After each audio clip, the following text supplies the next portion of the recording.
I'd like to remind you that we're seeing some nice, cool weather today, but I was mentioning yesterday, it looks like we're in for another big warm up toward the middle to later part of next week. And because of that, you're going to have some convection coming through the windows at your home, your office, or your automobile. And we've been recommending, if you're looking, especially in the summertime, to cool things down a bit, putting window tints in can cut that heat coming through with the sun by 72%. Now, we also recommend you give the folks at Tint Lady of Idaho a call. The telephone number is 736-8469 and online at tintladyidaho.com, locally owned and operated with over 20 years experience. They'll come out, they'll do a free estimate. And in fact, they'll also have you come by, and I've been recommending this on my own, but if you have an automobile, you can take it over to the shop at 1887 Highland Avenue East in Twin Falls. Hours Monday through Friday, 9 a.m. to 5 p.m., Saturday by appointment only, now closed Sunday, which is not unusual, of course.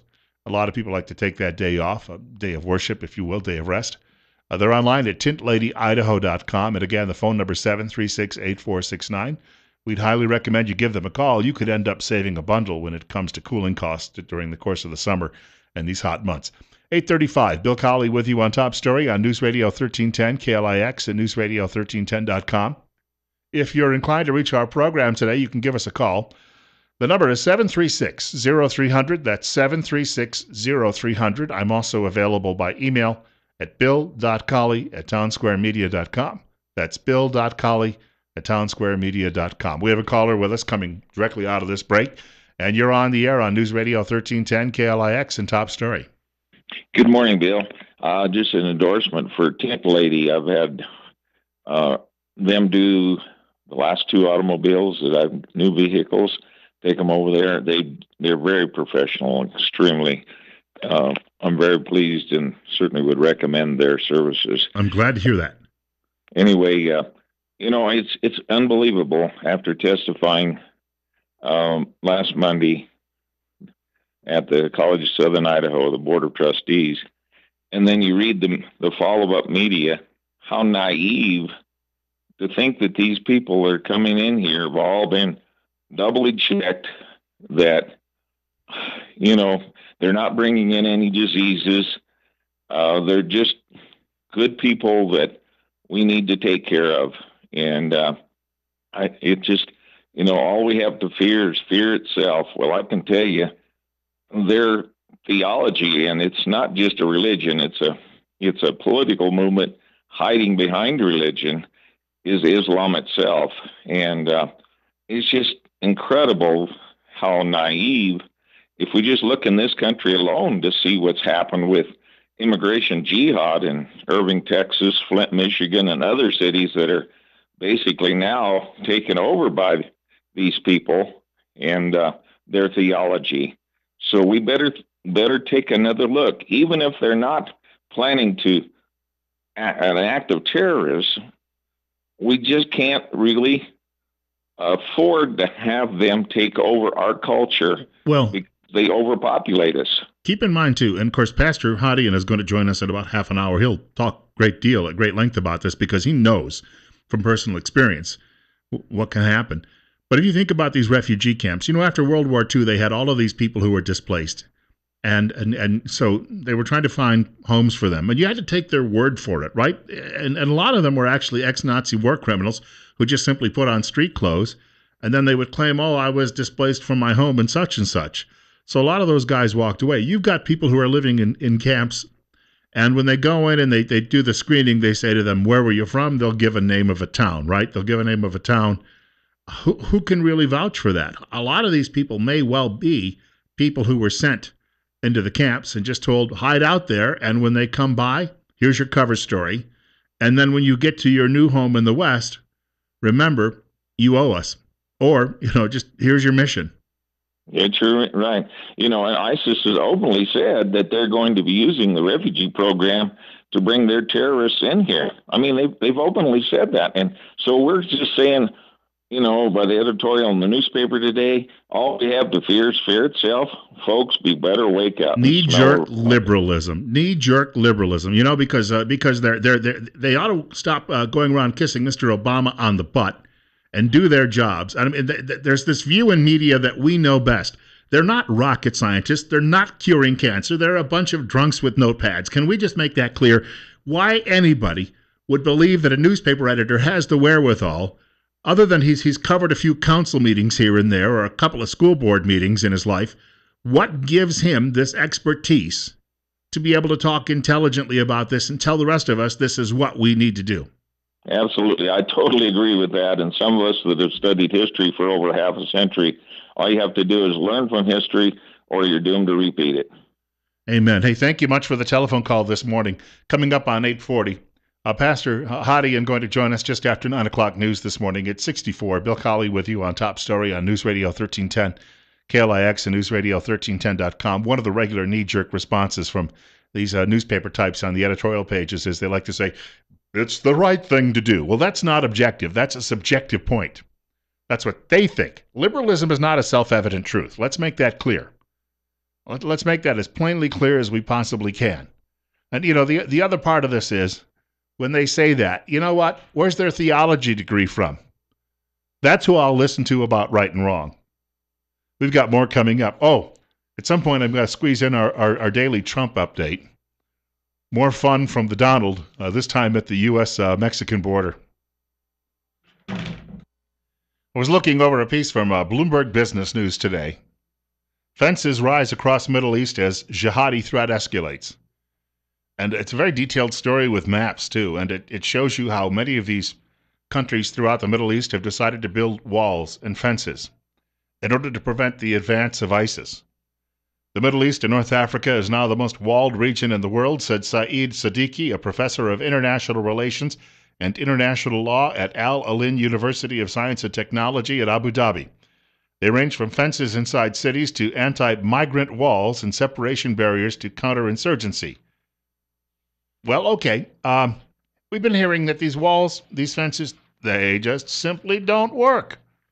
Oh, you'd be daffy to propose building one, let's say along the southern border of the United States, like that Donald Trump has done. Well, if it works in the Middle East and it works around the White House, why wouldn't it work there? Meanwhile, Jose Diaz-Balart, he is a communist who reports for MSDNC and Telemundo, was addressing Trump yesterday while Trump was touring the border in Laredo, Texas. I believe this is the soundbite.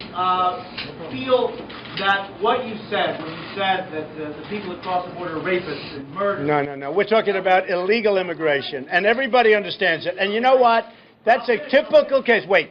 That's a typical case of the press with misinterpretation. They take a half a sentence. They take a half a sentence. By the way, they take a half a sentence, and they take a quarter of a sentence. They put it all together. It's a typical thing. And you're with Telemundo, and Telemundo should be ashamed. And I'll tell you something. What's really going to be fun? I'm right now suing Univision for $500 million, and I want to tell you, we're going to win a lot of money because of what they do. Can you hear that applause? Meanwhile, well, let me just say this. Call that a smackdown, if you will. Somebody in the media just took it on the chin. Bill Colley with you. It's 8:46, 64 at our studios. You're listening to News Radio 1310 KLIX and newsradio1310.com. I believe we have a caller patiently waiting on hold, the number 736-0300. And you're up next. You're on Top Story. All right. Sometimes patience just does not last that long. Well, let's try another line. You're on the air with Bill Colley on Top Story. Yes, good morning, Bill. Donald Trump is the second coming of Teddy Roosevelt. Speak softly, carry a big stick, and let's get the job done. And another thing, the CSI, whenever I see what's going on over there, I think of the Trojan horse. And I think that CSI is just that. And they're eventually going to turn Twin Falls into another sanctuary city. Yeah, I just was reading last night on there's a closed website where people are talking about some of these details. Some of them clergy, I should point out too, Christian clergy in the area, and they said the next step is to move on from CSI and to take this battle over to the city council. Now, I will praise. We had one council member in here a couple of months ago, and she was saying, indeed, she thought people should come and share the concerns at council meetings as well, although they take place sometimes in conjunction with the meetings at CSI. One starts at 4, the other at 5. They may have to actually split up the opposition and have one group attend the city council meeting and the other group attend the CSI trustee meeting. Well, one other thing you can't find out about is how much it's costing the taxpayers and the property owners to support all these people they're bringing into this country. We can only handle so much before we end up in the same boat they're in. Yeah, but if you're a slumlord, this works out really well because taxpayers like people like you, people like me, we end up paying the bill, and the slumlord gets to he gets the money every month, so he's really happy with this. Oh, I know. So where do we go now? They want to give interest-free loans to Muslim people, and if they default on their loans, you and I pick up the tab for it. Well, I guess the feeling is that we're all just sitting atop piles of money with all of our white Christian privilege. Yeah, I know. We got piles we haven't even sat on yet. Hey, thank you for the call.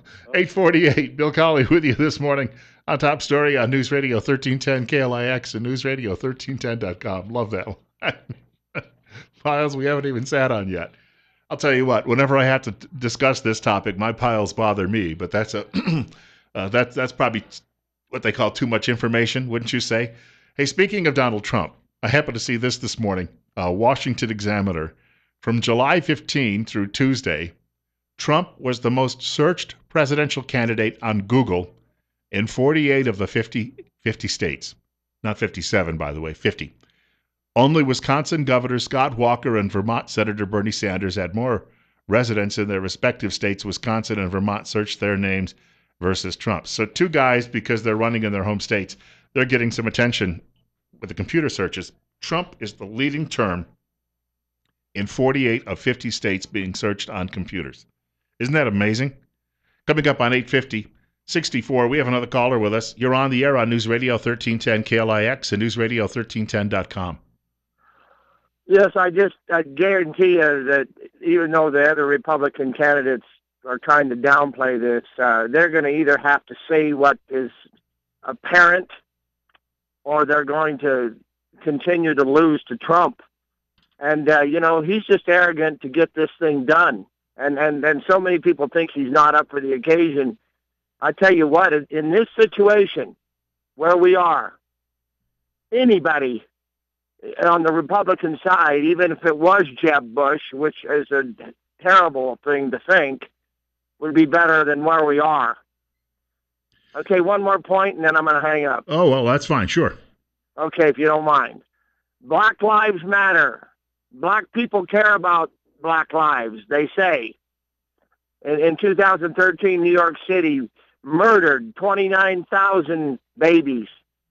And in 2013, 24,000 were born. 29,000 were murdered in the womb, however, and 24,000 were born. And I thank you for the call. And black leaders wonder why they're losing their political clout. It's fewer of them. Just they're not growing up. Pretty simple answer. You talk a little bit about how Trump may be sort of leading the pack now in the Republican Party. John McCain was on Bill O'Reilly's program last night and essentially backed down, saying, "Oh, well, I understand." Now McCain is saying that calling people crazies is a term of endearment. I didn't realize I could lose the primary, so Donald Trump is my friend, and he was only joking too. Meanwhile, Bobby Jindal made an appearance with Neil Cavuto a week ago. Jindal was criticizing Trump for criticizing McCain, and now Jindal might be singing a new song. The folks in D.C. and New York, the donors, the D.C. establishment, needs to just take a deep breath and relax. Look, democracy is messy, but it works. I think the voters are saying they are very frustrated. Republicans told them, give us the majority. They would stop this illegal amnesty. They would repeal Obamacare. They'd shrink the size of the federal budget. It hasn't happened. I think they're looking for an outsider, a truth teller. I think I'm the best qualified candidate. Obviously, I think I'll be the nominee. We've had a very good week, 3 polls showing that we're gaining ground in Iowa. But when it comes to Donald Trump, what I guess the establishment doesn't understand, the more they attack him, the stronger he gets. He enjoys it when they attack him. He does seem They to need enjoy it, trust and the he seems to judgment of the always American take people. offense. I was thinking at the start of the broadcast when he told the one reporter, I'm done with you, that if you had a press conference, let's say you were president, maybe you do this as governor, I somehow doubt it, but where you don't like the reporter's question, tell them to shut up and go away. No, I haven't tried that technique. I haven't tried that with the Louisiana or the National Press Corps. But look, at the end of the day, I think we've got to trust the judgment of the voters. Any donor or any GOP party, I read where the GOP was going to try to call him and try to get him to censor or dial back his rhetoric. That's not going to work. Yeah, I agree with you. I think that's very stupid. Gee, Donald's my friend too. They're all starting to line up and say, well, maybe he's right. 8:52, you're on the air with Bill Colley on Top Story on News Radio 1310 KLIX and newsradio1310.com. Yeah, good morning, Bill. What you're saying with Donald Trump is the same thing they were saying about Reagan. And nobody wanted to associate with Reagan, especially after he ran against Ford in 76. Nobody wanted to touch him. All of a sudden they realized, holy crap, we got something going here. And that the country wants honesty. And I'll be willing to bet you 95% of everything Donald Trump has said, Donald Trump would do. At least he would give it a shot. If he had the Senate and House to back him up, he would do it. Here's a little thing for today. After that horrible shooting last night at that theater, the guy that shot him wasn't Muslim and he wasn't Hispanic. Obama will be out talking about it today and how we need to take care of guns. When it came to shooting those four Marines and the Navy servicemen, he didn't say nothing. When it came to that little gal down in San Francisco that got shot by the Hispanic, he didn't say nothing. People, you wait and see if today Obama will be all over TV on how bad this is. I thank you much. I think he's actually visiting his hometown in Kenya, but I do thank you for the call. It's 8:53, coming up at 8:54. The shooting in Louisiana. My guess is there was nobody else in that theater who was armed. If there had been, you might have had a different result, because these things always take place in areas where people just usually don't have a firearm where they can return fire in a situation. A church, movie theater, school. You understand how that works. Or a military recruiting center. 64. Bill Colley with you on Top Story on News Radio 1310 KLIX and newsradio1310.com. For you liberals out there who think gun confiscation is the answer, please feel free to come and take them. Speaking of Donald Trump, this is how much the media just despises this man. This comes from the Washington Post. Proud on the Potomac, Donald Trump makes a Texas-sized splash with visit to Mexican border. For all the media whining about this guy, they give him a lot of attention, don't they? Trump blazed across, the writer says, in a presidential-style motorcade that included 7 SUVs and even more police cars. Local officers blocked off roads, including Interstate 35, for Trump's entourage. I've been on Interstate 35 in San Antonio, busy road. Said the Republican, the Republican candidate said repeatedly that he had been told he would be in great danger if he visited the town of 236,000 in southern Texas, even though Laredo, which is roughly 96% Hispanic, has a lower murder rate than Trump's hometown of New York City. He would not say who has told him that he was at risk. Wasn't it that drug dealer from Mexico? Hello? See, the media just suddenly has amnesia about that. What drug dealer? Oh, okay, that drug dealer. Oh, okay, that's what you meant. And then it goes on to say at every stop, his visit seemed to draw more journalists than locals. More than 100 reporters with multiple camera crews in tow chased after the former Apprentice star as soon as his jet touched down in Laredo, packing 2 charter buses for the drive to the border. Now remember, Border Patrol agents wanted him to come, and then their union said, no, we're not endorsing anyone. Listen to this. Border Patrol agents who had been slated to lead the tour backed out on Thursday morning, citing the appearance of politicization. Did I get that word right? Politicization. I guess so. Trump accused unnamed officials in Washington of trying to silence them. Well, okay. Does the media want to look into who those unnamed officials are? No, of course not. They want to say, well, Trump claims. Well, look, he got invited by these guys. Then all of a sudden, he was uninvited by these guys. Do you think that somebody put them under pressure? Well, if you're the media, why don't you look into it and do your job? The writer goes on to say, this is even better. After his visit to the border, Trump stopped briefly to speak to a few dozen plainclothes Border Patrol agents and others in local law enforcement. he got a raucous reception, especially when he said that he would give agents more leeway to do their jobs if elected. But then, of course, the Washington Post, which just despises Trump, says he declined to elaborate on what that might mean. I don't know. Maybe more guns and that wall that he's already talked about. How would that work? Luis Villegas, a 28-year-old Border Patrol agent, and by the way, the name that you just heard there is a Latino name, who has said he has been on the force for 8 years, cheered Trump loudly. Gee, I was told that the Latinos didn't like him, just by every other media source in the country. This fellow said that he has never been politically active, but has been galvanized by the mogul's stance on immigration. Quote, I believe in what he's throwing out there, unquote, Villegas said. You do understand that there are people out there, despite what the media tells you, and Latin people out there, at least this guy has Latino ancestry, who actually like what Donald Trump is talking about. Banish that thought. I'll tell you what, the media is going to be gagging if this continues. On the other hand, if they choke to death, who'll tell us all of the lies that we need to hear on a daily basis? 8:58, Bill Colley with you on Top Story on News Radio 1310 KLIX and newsradio1310.com. We have a guest coming up who's going to rattle some cages. In fact, he's coming to Twin Falls for a few days next week. Pastor Shahram Hadian joining us in just a few minutes. He's going to be telling us, remember, he grew up in a Muslim family. He's going to be telling us we're making a huge mistake if we continue to open our country to these people who are looking to subsume our culture. That's on the way following 9 o'clock news from Fox. It's 64 at 8:59.